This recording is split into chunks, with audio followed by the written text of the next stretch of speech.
Welcome back to another episode of the Armchair Pundits Weekend Review Show. And Liverpool are champions of the Premier League. Yay! Finally got it over the line, and I'm happy. And you can see by the reaction of the other two, Leon and Lamont, that they're not happy with my happiness. But I don't care. I'm not going to be insufferable. That's my bit for now. For now. Man says he's not going to be insufferable. Like he's not been insufferable for the last few months. Since 6 months, man. To be fair, November, December. I called it, innit? Just saying. I said at the beginning, when we did our predictions, that I predicted Liverpool to win the title. I didn't think it would be this much of a stroll in the park. They've done it with like 4 games to spare, which is a bit mad. But fair play, man. They've been super consistent. I think they've only lost, 2 league games all season? Yep. And Slot's come in and basically taken over what Klopp had left in a nice transitional state. Literally put Liverpool in a position where Slot didn't feel like he needed to go and buy anyone straight away. He can analyze his squad, and he's fully utilized it. So got to give him credit where credit's due. And Liverpool have finally won a title in front of their fans, which I think for them is good. For the rest of us, obviously, it's been a very, very poor season, but now Liverpool deserve it, fully deserved, and yeah, at least you've given your fans the opportunity to celebrate with the players in present rather than behind closed doors. Thank you very much for that. Thank you very much. Appreciate that. Before we go further, don't forget to like, don't forget to subscribe, don't forget to share, and hit that notification button. Yeah, it has been a good day. But before we move further, once again, we'll do the predictions from last week. Because Leon was sitting in my house saying, "Please don't score another goal." Not because he didn't want him to lose any more. It's because he wanted the predictions to be right. I needed them to do. They needed something. They needed something. And they couldn't even give you that. Couldn't even give me on own goal as well for the 5th. Like, come on, bruv. Can't even write this stuff. So Lamont was actually correct with a draw, but got the score wrong. Which, funny enough, he actually thought they were going to lose, and then you did last second. No, it's going to be a draw. He said 2-2 draw. It was 1-1 draw. Leon said 4-1, and he got 4. He got the fact that 4 Liverpool players would score, so he got that bit right. But he's got wrong how many Spurs players would score. He said 1 Spurs player would score when 2 scored. I was conservative and realistically, I don't know why I expected more from Tottenham. I was thinking of the Man United game in January, where we were resounding favourites, and Man United just came out and drew 2-2. I was thinking that they would not concede loads of goals, so I thought 2-0, but I was wrong. And Daryl said 3-1. So yeah.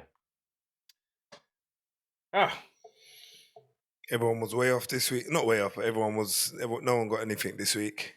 No. Well, no.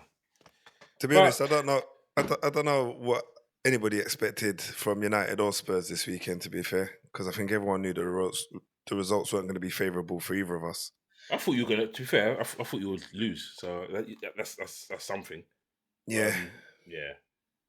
I knew we would lose. I knew we weren't going to do anything to spoil the celebrations. We're not that type of team. We're not a spoiler. But I said it, and we said you put it on socials, man. Yeah, true. It's there. You guys can watch that as well. Christmas presents, mate. It was always. I called him Santa Ange, and it should be Santa Coglu. I think that would have been better. Probably. Yeah, that's got a ring to it as well, to be fair. Santa Coglu. But I think all the eggs are in the basket of Europe, innit? Really now, so you can see that. But there's a level of pride that you have to, mate. You have to show. Everton have gone above us. Wolves have gone above us. Oh, sorry, Wolves have gone above all of us. All of us stoppers. West Ham, Everton, Man U. Bro, Wolves West Ham could still be the table right now. Imagine they were the ones that were languishing in relegation, like second from bottom, and now they're on the cusp of being mid-table. Unreal. So looking at today's game, was it a case of just a golfing class, or was it a case of two managers, one that knows what he's doing and one that looks like he doesn't know what he's doing? But there's a bit of both in there because there's not one player that's getting into the starting lineup of Liverpool's team. So I think that tells you there's a golfing class. But I don't know. The doggy might get in with our left back. Ray Robertson's playing, bruv. I'd probably play your right back at our left back. What's his name? what Spence? That's what I I'd mean. probably play Spence left back for us rather than what we've got right now. But that's Well, about it. I mean, to be fair, in a better team, those guys will probably thrive.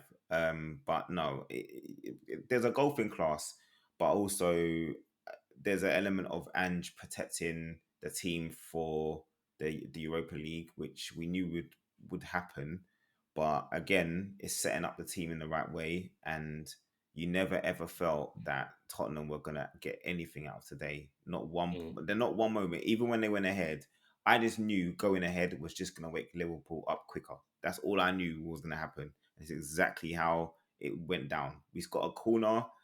Um, a good header from Solanke, against his former club, and then literally about I don't even know 5 minutes later, might even something like that. Liverpool go up the other end, score. They had Yeah, it was 4 minutes.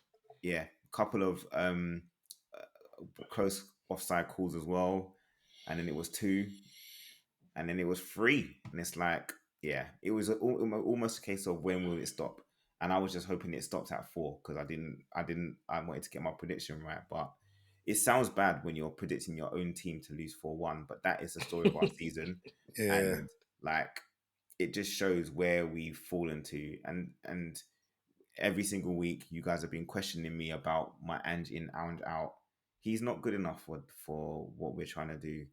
He talks about progress, but there's nothing about this season where we've seen any sort of progression. And the Europa League, you have to say, like it's a distraction, a nice distraction to have because we've actually done well, and a lot of times we've treated the Europa League in the past with a lack of respect, kind of like how a lot of teams did with the League Cup for a bit until Man City came in and started using the League Cup as their like yardstick to try and get into the habit of winning. But we just, we finally treated the Europa League with the respect it deserves, and that's the only sort of potential high point. But we've got to go and do the job and get to the final. And again, if we don't win, it's still another disappointing Spurs story. So yeah, man, today Leon, was about Liverpool. I was gonna ask, yeah. So I know you said about treating Europa with the respect and stuff, but it's weird because I feel like the risk that Angel's taking in the league, he took the same risks in Europe, but it just worked in Europe. I don't feel. Did he take a different stance completely in Europe, a different approach? Would you say, or tactically? No, he has like everyone keeps talking about the high line, the high line. He doesn't play a high line like he did when he first came in. Like he has adapted those tactics, but I just feel like He had to though. After the Chelsea game, he had to, bruv. he did have to. But if you look at the quality of the opposition we played in the Europa League, there isn't that many teams that you would say they were better. They have more quality than what we have. And I think Okay. that's the reason. And the games where we didn't win, those were the games where either, it was away from home or we played opposition who were of that ilk. So like Yeah. Galatasaray, we could have lost like 8-2 that game. Like the fact that we even scored 2, I think we probably could have scored more, but they had so many chances that they should have put away and they didn't. We went to Rangers, we were poor. Like we've had games where we've got away with, but we haven't been playing the same level of opposition. Whereas in the Premier League, like anyone can beat anyone on their day. Like even your Ipswich's, your Leicester's, as bad as they've been in the last like 4 or 5 months, like on their day, you've seen them beat teams that you'd never think they would beat. They beat Chelsea at away from home, and you're like, well, how have they done that? Yeah. They've beaten Tottenham this season, where it's been pretty easy for most teams. But yeah, we are capable of losing to anyone, and that is the reason why in the Premier League we struggle so much. I just think when it comes to dealing in transitions and how we put ourselves under pressure with not having the ability to build out the back, like we're trying to do this, like be in possession all the time, and we just don't have the personnel. We seem to put our players in danger rather than putting them in Safe places. favorable positions, taking Positions, yeah. themselves out of trouble. Like we seem to Mhm. play. It's like I've got the ball. It's hot potato. Let me get rid of it because it's not my fault. And then you're playing a player who's literally got a player pressurizing him or putting him in a position where he can't get out in a simple way. And yeah, it just doesn't work. We don't have the personnel for it, and it seems as though he's hell bent on sticking with that philosophy rather than saying to the players, well, if you're really in trouble, play the percentage ball, play to the channels, play to the way you think the Solanke is going to be, play to where you think he should be making those runs. And those same players who are in those positions should be thinking, I see my guy's in trouble. Let me try and give him an angle so he can at least play a ball into the area that I'm in, and then I can at least try and challenge for it. We're not doing that. So The thing is, with obviously all the injuries you guys have had as well, I feel like that's kind of done you a disservice as well, man. Because obviously when you was hitting, don't get me wrong, you might have not lit the world on fire, but I feel like that would have still given you a better opportunity to kind of, you know, have a little bit more quality on the field and maybe make changes that could potentially change the fortune of some of the results that you got. Because yeah, all right, cool. Notably, there were some big losses this season, but there was a lot of close games that you guys have had. A lot of close games, 2-2s and 3-2s, and you know what I mean. So, you know, there was a lot of change in the bag. Obviously, you're facing someone today, Liverpool. They're in their pomp. I mean, they they started the game quicker than they have done for weeks. I think me and James were speaking earlier on about the early Gakpo chance, where he kind of received the ball in the center of the box, had enough time in the box to take a touch, flick it up, and do a bicycle kick or scissor kick, and just was it a save or did it go past the post? he hit it wide. But listen Hit to it what you wide. just said. Go on, He bro. had all the time in the world in the box. Yeah, mad. And it wasn't like, and I think it was from a set piece that came from. It wasn't like an open play. No. That chance came from a set piece in the end. And it just shows you how we had so many bodies in the box, but who's reacting? Yeah, And so everything is. this is the story of our season. Like we've conceded so many goals because there's people who are just not doing their jobs off the ball and not tracking runners, not reacting to situations quick enough to deal with them. And like obviously I'm not just talking about today. Obviously we're talking about today because Liverpool have won the title and destroyed us to do it. But yeah, this result was inevitable. It was just a case of how many. I think I said to both of you at different times when you were at my house, Leon, and you, Lamont, before we start recording, that since November 2023, and that was Ange's honeymoon period, he's been a poor manager for Tottenham, really and truly. Like, take away that first period, he's done nothing. Like, yes, okay, give him credit, he's got to this semi-final, so that's something. It's not easy to get to semi-final of European competition, but I think I'm in the situation. Even if he wins, you get rid. I know Leon's really said that. But who we're gonna get? I think now it's forget who we're gonna get. Yeah, forget that. You find someone that you sit there and say, okay, listen, we need someone. They play good football, but at least they have to show that they can Adapt. Adapt. Yeah. Show they can adapt in a way that enables Someone it to build on having a solid foundation because we don't have a solid foundation. We're like someone like the Brighton ilk, you know, that manager that Brighton have got. Yeah, Someone even like him, him, yeah. someone young, Ariola. someone versatile. Yeah, someone versatile, someone that can see, you know, get the quality in for low budget. Because obviously you guys ain't going to be spending big money. You and I both know that, Leon. Yeah, and then obviously kick on, you know, next season because arguably, you know, I feel like it'll be good for the stats man to have a look and see how many goals you scored this season, and you know, compare that to the last couple of years. You know, when the season's done, not now, but I mean, like when the season's done, and see if if scoring is your issue, or is it just the defensive side? Obviously, we know the defensive side is the issue, but is it both front and back, or is it just the back that you guys have got to worry about? Do you know what I mean? Because ultimately, you need to win games, bruv, to get further up the table. And, losing 19 games in the league, you ain't going to, and losing 19 games and have a decent goal difference, bruv, that says a lot. That says a lot. Do you know what I mean? Obviously, a lot of that got slashed today, but yeah, man. We scored goals. Like, we scored enough goals to not be in a position that we're in. Because I still think we're one of the highest top goal scorers in the league. I think we're in the top 5, probably, of goals scored in the league. But again, similar to what you're saying about the one goal. A lot of the goals we've scored have been in games where we could have been 3-0 down, and then we've made it 3-2, or we've been 2-0 down and made it 2-1. So it just looks more respectable. But to me, we flat to deceive, and some of those victories were ones that you even now you think, how the hell do we even win that? Like, we beat West Ham 4-1, we beat Aston Villa 4-1 early on in the season, we beat Man City 4-0 away, we beat Man United 3-0 away. Like, when you look at our team now, you're like, how did we go from that to this? And I know you're saying about the injuries are they're a part of the game. They're a part of the game. But I'm sorry, Lamont.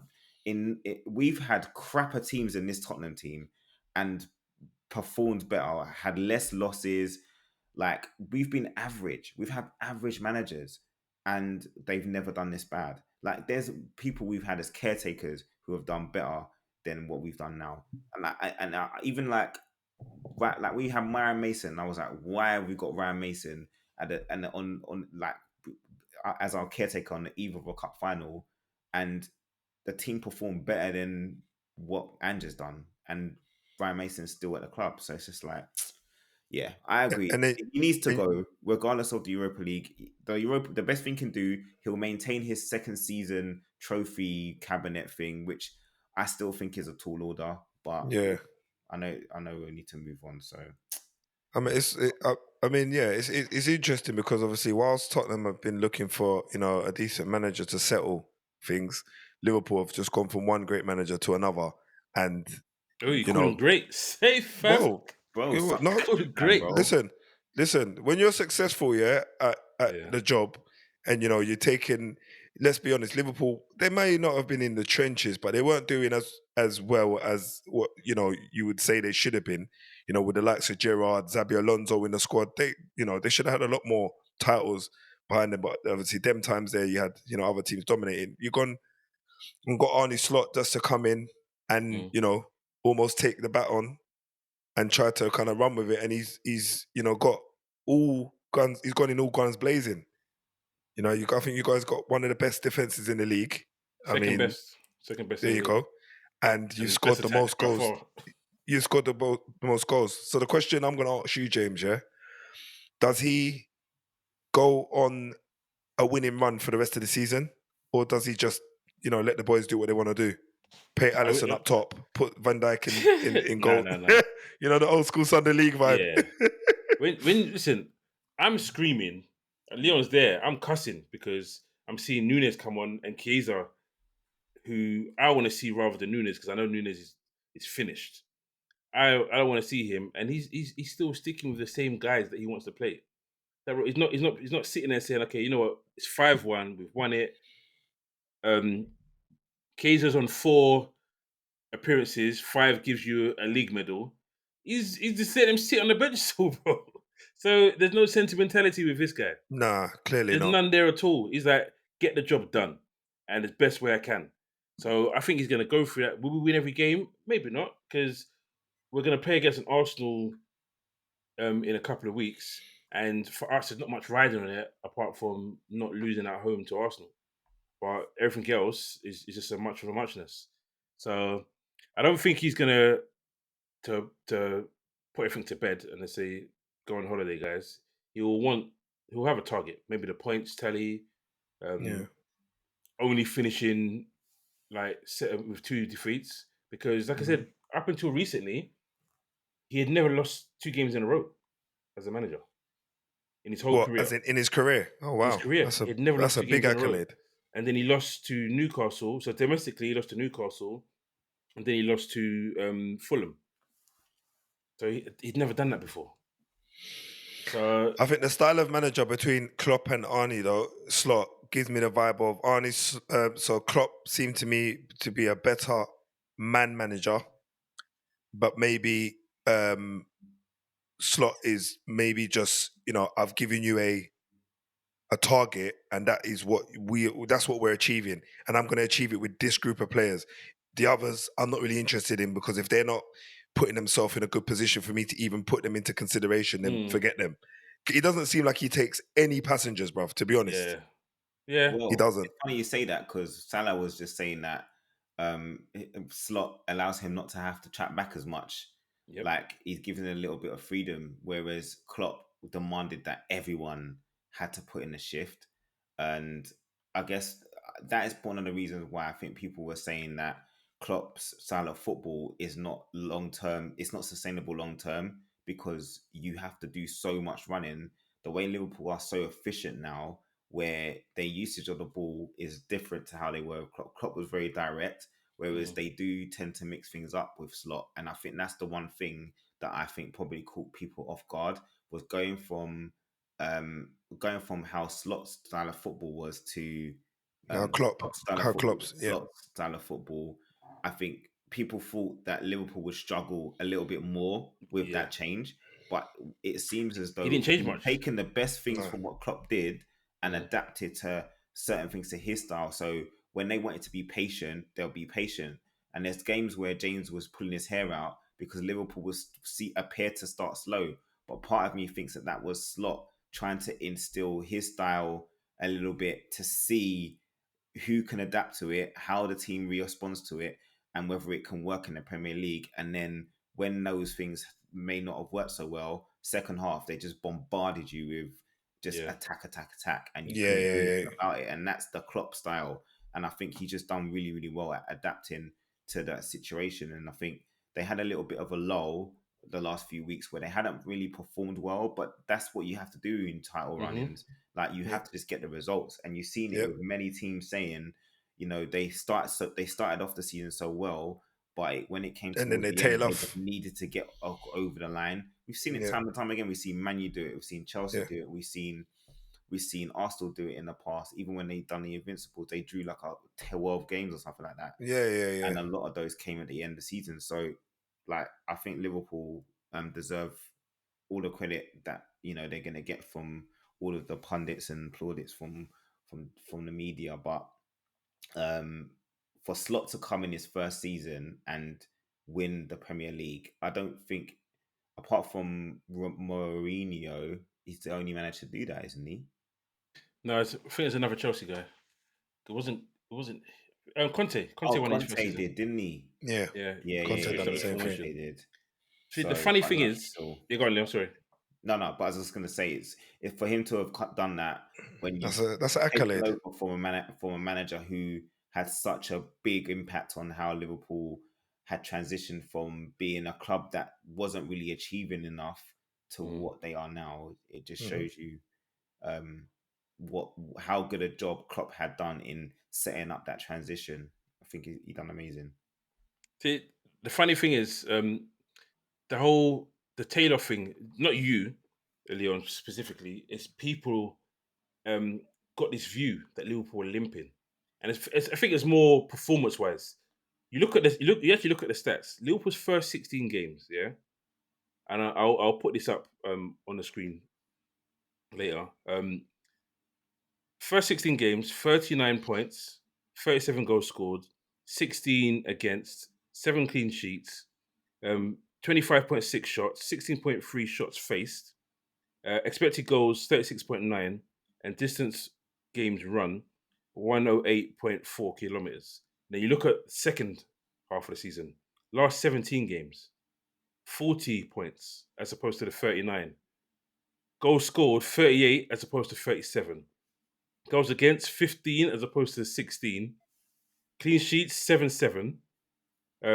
Shots taken were more, 310 to 256. shots faced were less, 151 to 163, and expected goals were slightly lower, 36.4 to previously 36.9, and we've run less. So the stats don't actually back up the fact that we've dipped. We've scored more goals, conceded less goals, had more shots, faced less Yeah, but shots. but same that could clean also sheets. that could also kind of tie in with the fact that Europe and all the other tournaments are kind of in the latter stages at this end. So you maybe don't have to run as much because the people That's that only you be running that's only the against. kilometers though. Yeah, I hear that. Yeah, and I hear that. So But I, look, you listen, I guys give this done your guy job. credit. It's Yeah, I it's give him credit. consistency, bruv. It's Balance. consistency. You've done what you needed to Yeah. do, man. And you've got like 4 games left to just kick back and maybe try some new things, get people medals that maybe weren't in the Yes, frame for getting a please. medal, and just go from there. Kick on into the summer and see what you can do, bruv. Yeah, we matched last season's points today, with today's win, and hopefully we can kick on. And like you asked the question, hopefully we win the rest of the games. That would be perfect. It's not going to be easy. Like I said, we've got Chelsea, then we got You got Arsenal, then we got Yep, Brighton, then Crystal yep, Palace. yep. None of those games are easy at all. If those Nah. were genuine running games, boy, that would See, be. but remember when you guys were asking me this question in November about us winning the league, and I kept saying that this is our running, and I thought Arsenal Yeah. would stay in it. So that's what Yeah. I was worried because that was our last 4 games. Well, that was our last 4 games. Mm. I was like, if it Yeah, gets that's to this tough. stage, that's peak. It's tough. Yeah, it's tough. But Then thankfully, everything would have been riding on that Liverpool Arsenal game. Arsenal Pretty exactly. much. Pretty much, yeah. Because after Yeah. that, yeah. I mean, Thankfully, look, we've and we've won it. We've equaled your 20. We're now Yeah. 20 with you, but we've got 6 Champions Leagues that you don't have. so technically, Now it's your turn. in on the stats side of things, it would say that you're a bigger club in England than we are. Yeah, Technically, yeah. You obviously make more money than us. I don't think that will ever change. yeah. You make more money boy. than we do, but I we're number mean, one. We're number one bruv, on trophies and everything now. right now table. we haven't even got 40 points. So yeah, over it's to you. just it's ridiculous stats. To be fair, another poor day at the office for me. To be honest, for United, yeah, we definitely didn't, come into the game today like we wanted to win it. In my opinion, I think there's a lot of eyes looking forward to the end of the week in Europe. They're looking to, rest some of the. I think the thought behind all the squad's mind was don't get injured and don't run yourself into the ground because we've got an important game on Thursday, and that was my opinion on when I watched the game. We had a couple of close calls during the entire game, but nothing to write home about. You had Højlund with his 100% strike rate, 1 shot on goal, 1 goal. So he can take that away and, put that in the old flipping portfolio and show his kids if he wants. I mean, the talking points of the game, you had, what was the kid's name that took the free kick and tried to beat Onana near post? What was his name? The winger. Not Semenyo. Django, yeah. Django Rotaro. He had a good day. He had a good game today, to be quite honest to you. Nothing but running from all of their front 4. Semenyo, Cliver, Evan Nelson, who played really well today. And he was unfortunate to get sent off, in my opinion. Bruv. I feel like that was more of a slip. How did VAR look at that and say, I know he slipped, but it was he knew what he was doing in terms of the challenge? So check this. The American kid that done it in the center of the park earlier on in the game only got a yellow. Adams. Exactly. And I feel like that one was more reckless than... okay, well, they're probably 6 or 1 half a dozen of the other because even Nelson's, he had 2 legs and both his legs were up, so it looks a little bit more dangerous, I guess. Because he slipped. But he got given a red and the other kid got given a yellow. So it's like, I don't feel that there was consistency in the 2 decisions, in my opinion. But hey, it is what it is. Yeah, it is what it is. I mean, that helped us, galvanized us to go on and get, the 1 goal. I mean, Bruno was trying every which way to, create goals, took a shot from out wide, hit the post, crossed the ball in the box. We tried everything today.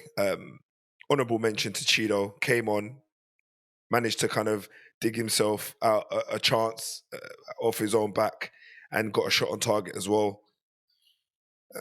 Yeah, I mean, the game was better in the second half in the latter stages. Obviously, because I got the player sent off. I feel like outside of that, I don't think it was anything that to write home about. We're striving to get 40 points. This is where we're at. I'm thinking about Europe. I think that's all we've got right now. Our goal difference is ridiculous.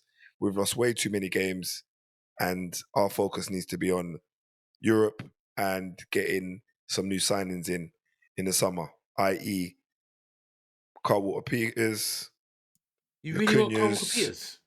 Bruv, I'll take anybody right now. Do you know why I'll take Carl Walker Peters? Yeah, because he would be a good fringe player in terms of, But but technically you got Dallo and Mazraoui, who are technically right wingers, right wing backs. What do you do? We're gonna have an overhaul. We're gonna have an overhaul in the summer, and I got a feeling you're gonna have quite a few defenders going. So Mazraoui will probably take place and do a centre back, fullback / centre back role. I feel that's what they will do with him. They'll move him in between the two. But obviously, I'm just thinking someone that can come in and just almost hit the ground running. Got a bit of pace about him, and he can get up and down the wing quite easily. Delap, I'll take him up front over Højlund any day. And Cunha, just to kind of, come in and mix things up a bit in the centre mid, and whoever else is out there. We need some legs in the six, so that would be great if we could pick someone up that could do like a deep line midfielder role. But yeah, man, I'm just kind of wanting this season to hurry up and get over and done with, bruv, because I'm just, it's not even stress no more. It's just ugly to watch. Real ugly to watch. But yeah, man, I really just want to move on and talk about the rest of the teams and what they're doing, because I don't want to talk about United no more. It just jars me. I'll give Bournemouth some credit. I thought Bournemouth played really well. It's unfortunate they got a draw because I think a win would have put them back into top 8. Mm-hmm. And the way they're playing and where they've played this season, it might be deserving of Europe. Really good manager. Could get stolen by Tottenham. If Tottenham have anything about them, they should be looking to do everything they can to get him out of there. But if they're I think them not being in Europe could actually favour Tottenham in that regard, actually. Wasn't it him that there was chatter that Real Madrid was looking at him? Who was it? It was one of the managers possibly. I haven't seen that, but I don't know. It's a big jump, Bournemouth to Real Madrid. I think Alonso would be at a better place. Yeah, out of the two would be Alonso. Alonso's done Champions League football, done Europa League football. Yeah, fair. That kind of stuff. And he's paid for Real Madrid. Yeah, true. Yeah, no, listen, they've got some ballers. Semenyo, I rate highly. Left foot, right foot, he doesn't care. Like you said, his finish was nice. Slight deflection, but still a good finish. And we'll see where they finish in the end. But they've had a fantastic season.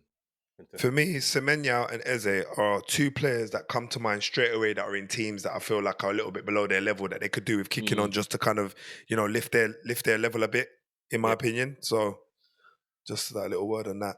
Okay, so moving on to our predictions for next week. Bevan and Daryl are not around, but if they do post up, we'll still say what they thought at the beginning of next week's show. But for you, Lamont, your game next week. It's not looking good, bruv. We're moving into May, innit? Yeah, bruv. It's desperate times right now. Because I can't see where we're going to get points from at the end of this season, bruv. This is my issue at the minute. I think that game is 2-1 Brentford. On a normal season, these are like tough games, but like I fancy my team to get a point, but now I'm just like, because it's in between Europe as well, I think it's going to be 2-1 Brentford. I honestly do feel like he's going to rest and just play. But Brentford are playing on Thursday as well. As in, they're playing on the Forest on Thursday. It's not tomorrow. Right. They play. So not on the Forest. Well, that being said, it might be a draw, but I still feel like you know what? They're still going to beat us 2-1. Okay, they're still going to beat us. Leon, you got West Ham away. That's bragging rights, isn't it? It's in between the games, though, isn't it? Like you said, it's in between. 2-1 West Ham, bro. 2-1. Yeah. Okay. Oh, you're saying you're gonna get lost number 20. Yeah, bro. Right, I'm gonna be confident. Do you see anything different? Honestly, No. I think it's gonna be a draw. I think it I might think be you're a gonna draw. draw. You don't draw that many games, Tottenham, but I think it's gonna be a draw. West Ham don't score that many goals. bro. I said 2 goals, bro. No, they struggle to do that. Yeah, but there's something about Tottenham, man. Everyone likes all them London clubs love playing Tottenham. You, James? I'm gonna be confident, and I think we will win 3-1 next week. Against Chelsea, yeah? Yeah, 3-1 next week. Okay. Away, raw, cool. You know what? Listen, bright. I've been underestimating Liverpool for weeks, so let me just be more confident. 2-1 is probably more feasible, but let me go for broke and say 3-1. Just for Bance, the other guys aren't here today. What's your prediction for Chelsea Liverpool? And I'll tell you my predictions for the Man U game. Just for Bance, because obviously it's not part of our... Who, me? Yeah. What you think that Chelsea Liverpool game? What's your prediction of the score? Bro, I think that's going to be a high-scoring game. I don't know which... I honestly feel like it's going to be a high-scoring game. I think that game's going to probably be like, I don't know, 4-2 or something like that. Something, ridiculous like that. I think Chelsea will bag 2, but I feel like Liverpool will just dominate them because Chelsea are so unorganised. The thing is, Chelsea don't get dominated. They dominate the ball, and Slot will probably give them the ball. Just so you know. I'm going they'll have more possession than we will. Going 1-1 draw. Chelsea Liverpool. I'm saying 4-2. Close. Yeah, there have been. For the last 3 seasons. We beat them 2-1. But they would have they had more possession than when we beat them 2-1 at Anfield. But the goal they scored was just literally, how did they do it? Like a straight pass, and what do you call it, for a goal? But then we got a penalty from nonsense from Colwell. So yeah, Man United game, Leon. So you sticking with 4-2? I might, you know what? Let me say 2-2 then. I'm going to say 2-2. After I said 1-1, this guy. Yeah. Draws. I'm going for a win. Stick with your win, bro. No, Man United, I think. Brentford don't really have much to play for now. I can't see them getting Europe. It's bragging rights, though, isn't it? Yeah, it is. What was your prediction? 2-1. Yeah, that would have been mine. Let me do something different. I'm gonna go 1-1. I'll go 3-1 Brentford. Jeez. And I'll go a step further. Wissa and then Bremer will both score. Yeah, you know what? Them boys are 2-0. 2-0 Brentford. Man, you're gonna be saving yeah, you're right. Man, you are saving the energy, bro. Weirdly enough, I feel like Spurs might beat West Ham. Bro. Yeah, I think Spurs are gonna beat West Ham. I think Spurs are winning 2-1. Yeah, I honestly do feel. I stole 2-1 before you got there. No, but I'm not gonna say 2-1. I was just gonna say 1-0. Okay. Spurs clean sheet. You're both saying Tottenham winning. I'm saying Tottenham won't win. Interesting. All right, 3-1 Spurs. 3-1 Spurs. 2-1 Spurs. Okay. No way we're getting a 1-0. Jeez. Nah. Yeah, no. You don't. Ange don't know about that. No, he's not really on that. 1-0's out here. But yeah, that was all right. Anyway. Okay. Who's Arsenal's next game? Before we go, Arsenal are playing Bournemouth at home, man. Bournemouth at home. You say at home? Bournemouth are good, bruv. Bournemouth are good, but Arsenal seem to always deal with these difficult games that we think they're gonna have. I think it's gonna be a draw. I go 2-2. Do you know what? I think Bournemouth might beat them, you know? Nah. I genuinely feel Bournemouth might beat them. Obviously, he thinks they're not going to finish second, so I don't think they're going to finish second, bro. I really have to don't. win for him to be correct, didn't it? Yeah, I think Bournemouth might beat them. Like, I don't know, 2-0 maybe, 2-1. I don't know. 2-0. Arsenal are not being nilled at home, bro. It's not happening. They're 5 points ahead of the others, you know. Yeah, they'll be nil at home. All right, 2-1 then. 2-1 to Bournemouth. Yeah, 2-1 Bournemouth. What are you saying, James? I think I said 2-2 before, but I'm going to change that. You said 2-2, yeah. I'm going to go for 1-1. Arsenal. I think Arsenal are going to win, but I'm going to go for 1-1. I'm going 2-1 Arsenal. Okay. All right. That's it for this week, guys. Thanks for watching. Don't forget to like. Don't forget to share. Don't forget to subscribe. And also hit that notification button. Take it easy, guys. Peace out. In a bit. Peace.